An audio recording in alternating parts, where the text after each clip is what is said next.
All right, everyone, we have a freaking phenomenal chapter, and I just cannot wait to get into it. So, without further ado, let's get into chapter 995 of One Piece. I can't wait. 頑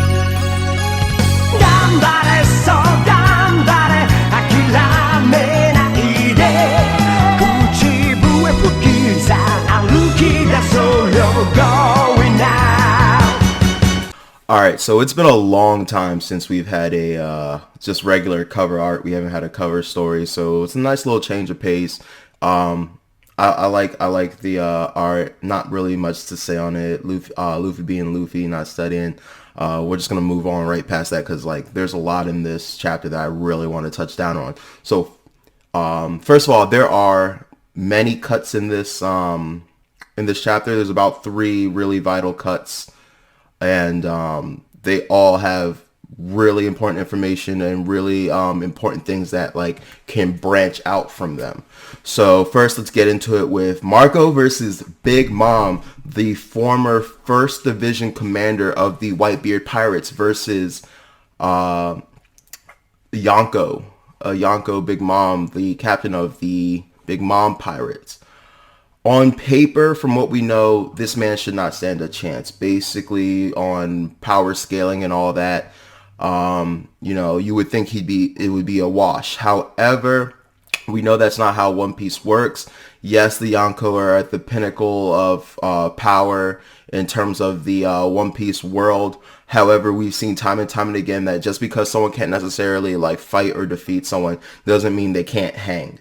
So I look forward to seeing this animated personally, and yeah, I want to see what Marco does, because obviously I think we're gonna see a lot more of Marco going hard, going ham than we are Big Mom. I think Big Mom is conserving herself a little bit.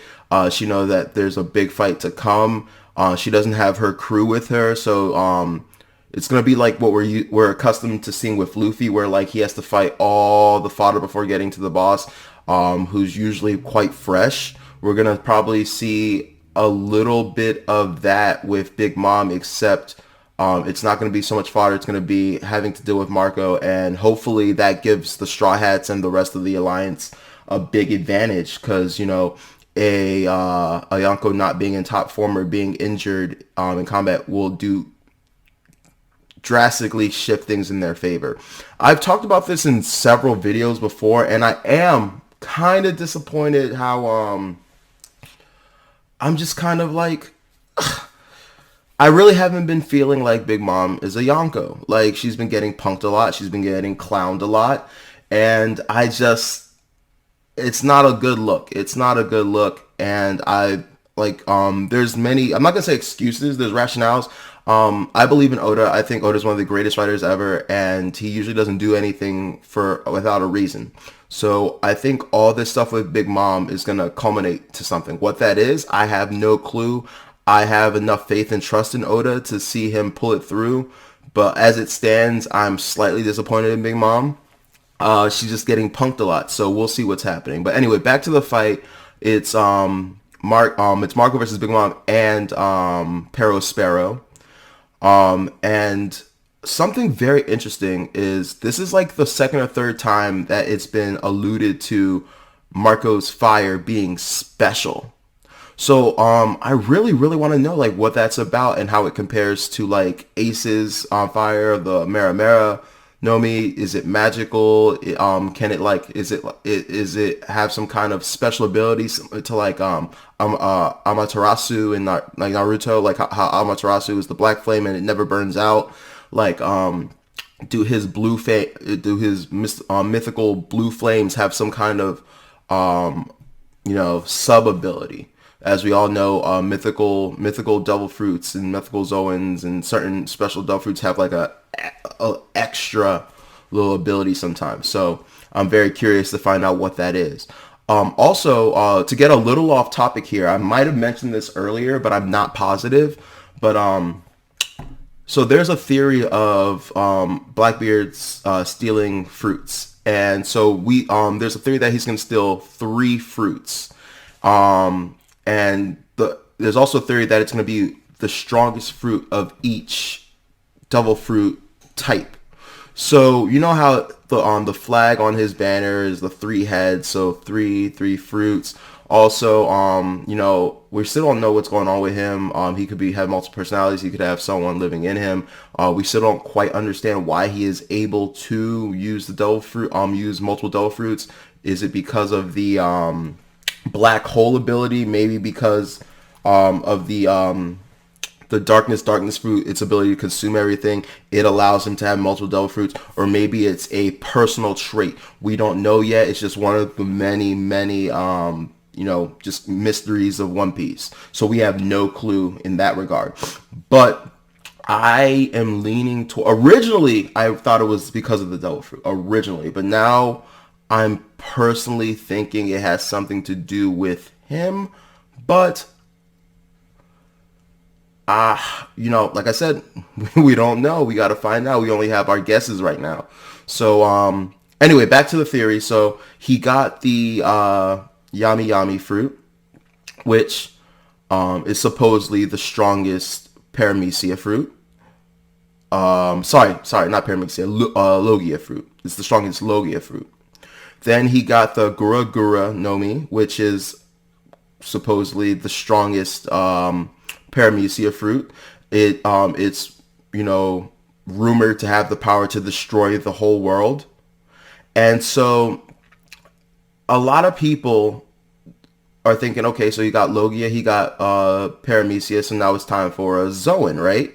And so on some people might be like, okay, he might go for Kaido's fruit. Very possible, very possible. Once again, there's mystery surrounding exactly what Kaido's fruit is. All of us, including me, originally assumed it to be the dragon fruit.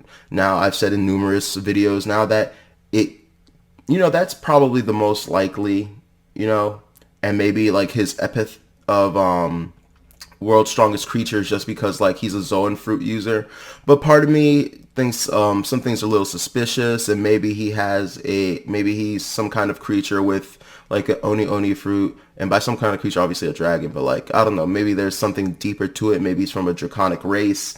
I really couldn't tell you. Also, it's confusing because, as you know, he has a human daughter, except she has horns too. So very curious, very curious. So anyway, I just wanted to throw it out there. That's something that we're thinking about, because Blackbeard could very well show up here.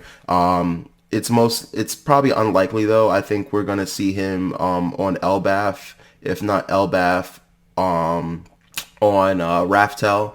But more on that later.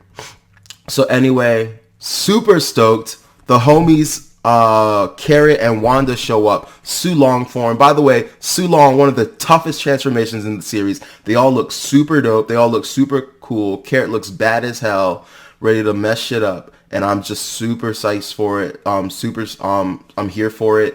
And like, just on top of seeing them go against Perospero, the fact that it also means something because quote he's the one that killed Pedro. Like, I really would love for them to get their revenge, to get their comeuppance. I think this is a really good fight that I cannot wait to see. I'm not gonna lie though, I do see the irony and like the kind of comedy in the fact that like they're mad at him for killing Pedro, but from Perospero's point of view, he's like, what? That dude blew himself up. He's like, yo, that nigga blew himself up. I had nothing to do with that. I'm the one who lost an arm. Like, what? You're mad at me? I'm mad. I'm mad. He's dead. I can't even do nothing about it. I can't even get revenge. So like, I don't know. Something about that was really funny to me. I don't know why. But yeah, this is going to be a really dope fight. They have a lot on the line, and maybe Pre-Sulong, I think, they're strong enough to put up a fight, but I don't think they could win even 2v1. And then 1v1, I think that, they could definitely hold it down. So I think two Sulongs versus Perospero, who has never really been shown to be like that elite a fighter. I think they got this in the bag personally. Unless plot convenience, like the moon gets hidden behind clouds or something of that nature. All right, so yeah. Oh, by the way, if you guys hear anything like rattling or anything, that's the dogs playing with their toys. Of course, they decided to play with their toys while I'm doing this, but whatever. Everything can't be perfect. Something very interesting and very curious to me that showed itself in this particular scene was when Big Mom decides to go on ahead to the main fight and says she doesn't have any souls for this. And I was very, very intrigued and curious by like what she meant by that, because I was under the impression that she just like uses your soul, and that was really confusing to me because I'm like, what do you mean you don't have any souls? Are you talking about homies? Do you not have any troops to use? And so, one second, sorry. So yeah, I'm very, very curious about this because it makes it seem like without homies she can't fight, or there's the possibility that, as we saw earlier with Jinbei, because he didn't fear her, basically her powers have no effect on him. So maybe it's a similar situation with Marco, where because he doesn't fear her, her powers won't work on him, and so maybe on that level they're on a more of a even playing field. So I don't know. I'm just very interested in that. I think it's going to be a great opportunity to learn more about her powers and exactly how they work. We have a general idea, but we don't quite properly know. So anyway, moving on to the next set of chapters where we are focusing on what's happening in the whatever dome. Man, poor Apu, bro. Poor Apu. First of all, fuck him. He deserves what's happening to him. But for real though, you can't help but feel bad for him. He's like, stuck between a rock and a hard place. He's got everyone gunning for him, both former allies and enemies. And then to top things off, he has Zoro, Drake, and I guess Queen, if Queen decides to get involved. I think they're very fortunate that like Queen is just kind of having fun with them right now, so he hasn't actively like hopped in the fight. He's just kind of letting his zombie minions do the bidding. But poor Apu, he's kind of fucked here. I don't see like what he could do. It's 2v1, two supernova versus one supernova, so I don't really foresee there being an issue for them to handle it. So now it's just probably a matter of how long is it going to take for them to get it off of him. As we can see, Oda is kind of delaying all the heavy hitters. He did it last week with Luffy and them, and now he's doing it this week with Zoro, Drake, and Big Mom. So he's just trying to, I think, let the Scabbards have their time, trying to let the Minks have their time, and trying to let all these various things happen in the story. And so I totally get that. So we are 5 chapters away from 1,000. He promised us that there would be something like something huge happening for the 1,000th chapter of One Piece. I'm super excited. I can't believe we're at the 1,000th chapter. I've been reading this series since I was in middle school, so it's been quite some time. It's been over a decade I've been following this series, and I'm loving where it's going. And the series has been out since around when I was born, so that's impressive in and of itself. So cannot wait for the 1,000th chapter. So right now my only questions are, how many people exactly can take this antidote or antibodies? That's going to be really important. Is it kind of you have to consume the whole thing, or like as long as like everyone has a drop, they're cured? So I think that's going to be really important. That's going to be a big factor that plays into the rest of this chapter and exactly what can happen. And obviously Chopper has to consume it first. He became infected, which, by the way, how the hell did that happen? Like, I didn't see anything. There's one panel where, like, was it that dude behind him, but like he was nowhere close to him. So I have no clue how like you can get like touched by like a zombie and not notice. But anyway, moving on. Obviously Chopper has to get it first and make a cure for everyone else. And if he has to consume the whole thing, then I have no clue how he's going to go about coming up with a vaccine or antibody or anything else like that. So that's gonna be very very curious. Also, another thing that like I think is very important in this chapter is Queen says that Zoro and Sanji are the second and third best fighters, and in the One Piece community, I've been really curious about ever since Jinbei joined the crew where he fits into the dynamic. Now, personally, I definitely thought he was like better slash stronger than Sanji. Like, no offense to any Sanji fans, I love Sanji too, but like Jinbei was a Shichibukai.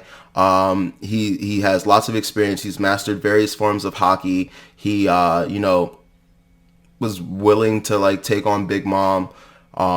So like I almost would have at the time argued that he was stronger or could rival Zoro if I wasn't such a Zoro fanboy and like if Zoro wasn't like super strong. So well, so I don't know. Basically, what that whole tangent was about was I don't know if this is Oda's way of saying that the monster trio is still the monster trio, or this is just Oda's way of saying in regards to like what Queen perceives. These are their second and third best fighter. Also, I'm not sure. Feel free to correct me if I'm wrong in the comments, but is it officially established that Jinbei is a member of the Straw Hat crew? And when I say that, I don't mean amongst like the story. I'm talking about like, is it well known amongst pirate crews and the news and stuff that Jinbei's with them? So that might be another thing. Queen might not be aware of the fact that Jinbei is a member of the crew. So that's just something to look forward to. All right. And last but not least, I wouldn't say the most hype part. I was about to get a little carried away, but like a very emotional part of the chapter is Usopp and Nami versus Ulti and Page 1. And Usopp and Nami are getting up.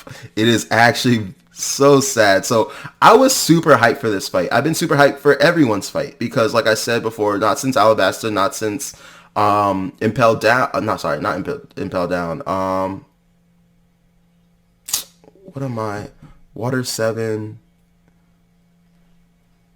Anyway, moving on. You guys know what I mean. I'm having a brain fart. But not since those moments have they like we've seen their current peak, and we've had this big time skip, and we've had some arcs here and there, and we've seen some of their abilities, but we haven't seen what they're capable of pushed to the edge.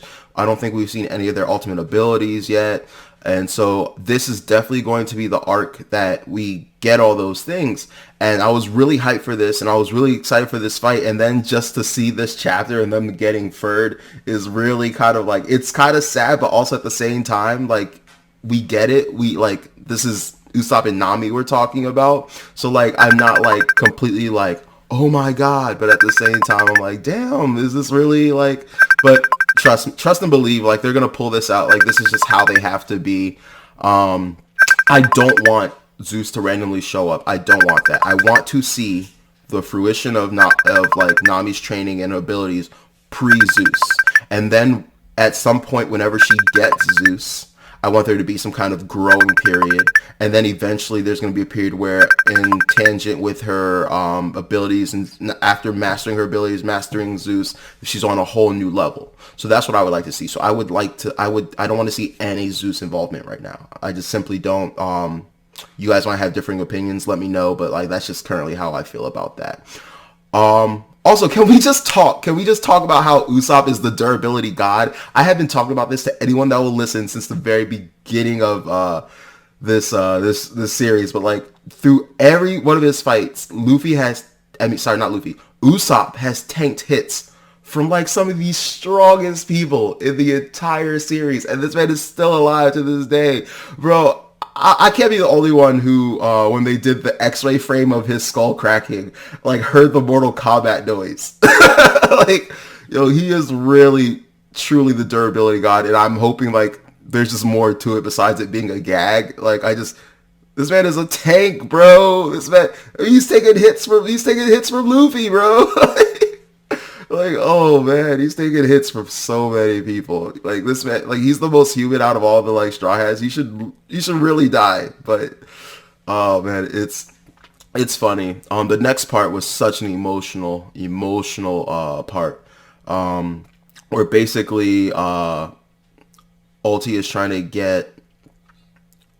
get Nami to like disavow Luffy, to say that he'll never become the Pirate King. And at first it seemed like she was really about to do that, and I was kind of mad at Usopp because Usopp was over there like, yeah, lie, but I thought we were past that. I thought like, yeah, he's still like a funny liar, but like about something like this he'd be like, nah. But like, so I was really annoyed. I was really angry and upset with Usopp, and I was annoyed with Nami. But then, you know, she pulled through, and I was so proud because like, think about it. Like, I had flashbacks back to Arlong Park, where like the last time she doubted that he could help. Like, people have doubted Luffy this entire series, and so she's no longer going to be a doubter. I also had a flashback to the part where it's like, I forgot who it was. It was either Brooke or Frankie, and they were like, "We're part of the future Pirate King's crew. We have to act like it." So I was like, "How are you right after that scene going to like behave in this manner?" So I really do think this is going to be a turnaround chapter, and then within the next chapter or two, if we don't switch to something else, we're going to see them come back, and I'm just super excited for that. And we finish off the chapter with the entrance of Otama, the enchanting Kunoichi. Let's go! I'm so hyped. Can she really do anything? No. But like, is this the like kind of distraction break that they need to like regather and like get something going? Absolutely. And I still think she's in the running to be a Straw Hat. I'm going to work this weekend, promise, and get on my ass if I don't do this. Future Straw Hat crew video. I really want to get that out. There's still a possibility. A lot of you are like, she's young, blah blah, but you know, pirates have cabin boys. Blackbeard had not Blackbeard. Roger had one. Shanks had not Shanks. Sorry, I'm like jumping all over the place. Roger had one. Whitebeard had one. So I think that like there are going to be cabin boys and cabin girls, and it would make sense for Otama to have one. There's a bunch of reasons for her to be one. I'm going to touch on that in my video, but that'll be for another time. But yeah, I can't wait. I've been waiting for her to be relevant. I've been waiting for her and Momo to be relevant. I've been hearing a lot of theories about how they'll be relevant. A really cool one that I don't think will happen, but I do think is cool, is that Joribani shows up and ages them. And I don't remember this, but I read this in a forum that, what's his name? Basil Hawkins has the power to like bring out people's potential, similar to, I don't know if we have any Hunter x Hunter watchers here, but you know how like Gon like aged and like based upon like his current trajectory, like what his power would be.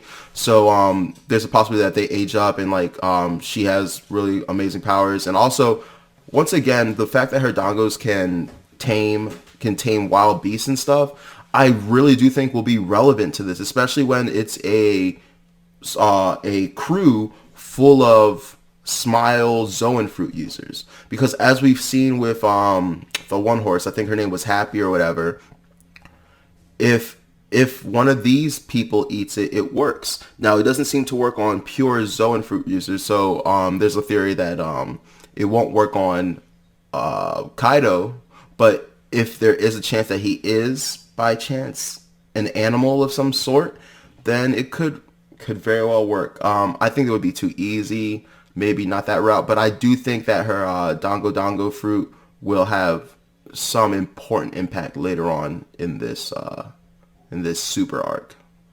Anyway, thank you for watching Otaku Talk with me, OD. I had a great time. I think this was a phenomenal chapter. We have 5 more to 1,000, and then I'm not even just excited for 1,000. I'm excited for those chapters coming up to 1,000. So anyway, please like, share, subscribe, comment. If there's anything I missed, let me know. If there's anything you like, let me know. And you guys have a great day. Take care.